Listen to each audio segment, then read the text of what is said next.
தமிழ்நாடு சட்டமன்ற பேரவையில் ஆளுநர் உரையோடு சட்டமன்ற பேரவை துவங்கும் என்கின்ற அறிவிப்பு தரப்பட்டு இன்றைக்கு ஆளுநர் அவர்களும் இன்றைக்கு முறைப்படி ஜனநாயகத்தை மதிக்கின்ற மாண்புமிகு தமிழ்நாடு முதலமைச்சர் அவர்கள் ஆளுநரை அழைத்து இன்றைக்கு சட்டமன்றத்தை முதல் கூட்டத்தை கூட்டினார்கள்.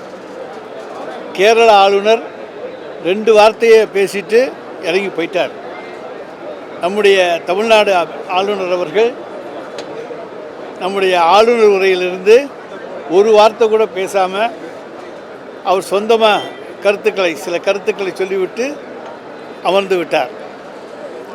தேசிய கீதம் இசைக்கப்படவில்லை என்கின்றார்.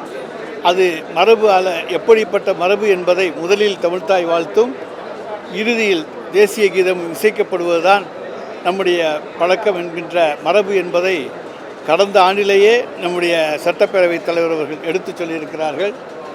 ஆனால் தென் மாநிலத்தில் இருக்கக்கூடிய ஆளுநருடைய திருவிளையாடல்கள்லாம் அங்கே இருக்கக்கூடிய அரசாங்கத்துக்கு எதிராக இன்றைக்கு அமைந்திருக்கின்றன.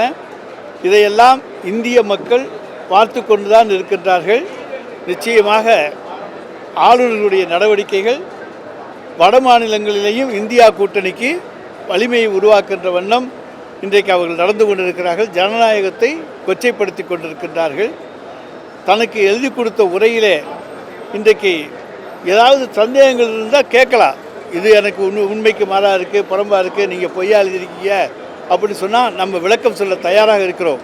ஆனால் பார்த்தீங்கன்னா தமிழ்நாடு எல்லாத்துலேயும் முதலிடத்தில் இருக்கிறது என்பதை புள்ளி விவரங்களோடு சொல்லுகிற பொழுது அதை ஏற்றுக்கொள்ளுகிற மனப்பக்குவம், அதை தாங்கிக் கொள்ளுகிற சக்தி ஆளுநருக்கு இல்லை என்பதைத்தான் இது காட்டுகிறது. தான் ஒரு மாநிலத்தினுடைய தலைவராக தலைமை பொறுப்பில் இருக்கக்கூடிய ஒரு மாநிலம் இன்றைக்கு இந்திய ஒன்றியத்திலே பல்வேறு துறைகளிலே முன்னேறி இருக்கிறது.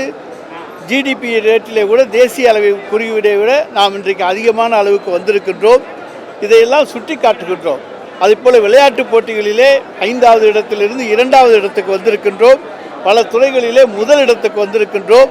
இதையெல்லாம் நாங்கள் இன்றைக்கு ஆளுநர் உரையிலே சுட்டி காட்டியிருக்கின்றோம்.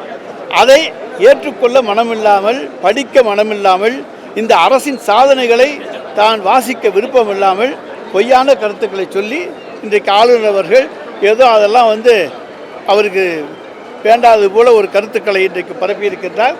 ஆனால் தமிழகம் முதன்மையான இடமாக இருக்கிறது என்பதை புள்ளி விவரத்தோடு எந்த இடத்திலும் நாங்கள் சொல்வதற்கு தயாராக இருக்கிறோம். ஆளுநர் விளக்கம் கேட்டிருந்தால் நிச்சயமாக கொடுத்துருப்போம். இந்த மாதிரிலாம் சொல்லியிருக்கீங்களே, கொண்டாங்க விளக்கம்னு கேட்டிருந்தால் கொடுத்துருப்போம்.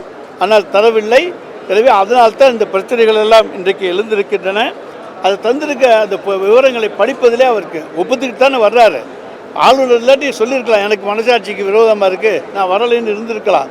ஆனால் நாங்கள் ஜனநாயகத்தை மதிப்பவர்கள், மாண்புமிகு முதலமைச்சர் அவர்கள் எந்த கருத்து வேறுபாடு இருந்தாலும் கூட ஆளுநர் என்கின்ற அந்த பதவிக்கு ஜனநாயகத்திலே நாம் உரிய மரியாதையை தர வேண்டும் என்று மதிப்பு கொடுக்கின்ற முதலமைச்சர் தமிழகத்தில் இருக்கிறார் என்கின்ற காரணத்தாலே தான் இன்றைக்கு இத்தனை நிகழ்வுகளையும் நாம் இன்றைக்கு தாங்கிக் கொண்டிருக்கிறோம். பாதகம் செய்பவரை கண்டால் நாம் பயங்கொள்ளலாகாது பாப்பா, மோதி மிதித்து விடு பாப்பா, அவர் முகத்தில் உமிழ்ந்து விடு பாப்பா. அண்மை செய்திகளை உடனுக்குடன் தெரிந்து கொள்ள இணைந்திருங்கள் இயம்நாடு தொலைக்காட்சியுடன்.